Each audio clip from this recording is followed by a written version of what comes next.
యాసంగి వరి పంటలో ఎరువుల యాజమాన్యం.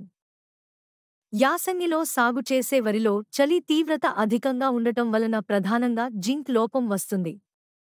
నివారణకు ప్రతి యాసంగిలో ఆఖరి దుక్కి దున్నుకునే ముందు ఎకరాకు 20 కిలోల జింక్ సల్ఫేట్ వేసుకుని దున్నుకోవాలి. స్వల్పకాలిక రకాలు సాగు చేసుకునే రైతులు ఆఖరి దుక్కిలో ఎకరాకు 50 కిలోల డీఏపీ మరియు యూరియాని 3 దఫాలుగా అనగా నాటు వేసుకునే ముందు. దుబ్బు చేసే దశ. కంకి ఏర్పడే దశలో ప్రతి దశలో ఎకరాకు 37 కిలోలు వేసుకోవాలి.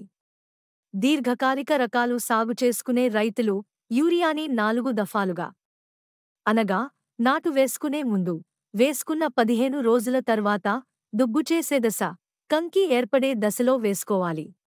మ్యూరేట్ ఆఫ్ పొటాష్ని ఎకరాకు 27 కిలోలు అనగా తేలికపాటి నేలలో ఆఖరి దుక్కిలో 13.5 కిలోలు మరియు గింజ ఏర్పడే దశలో 13.5 కిలోలు.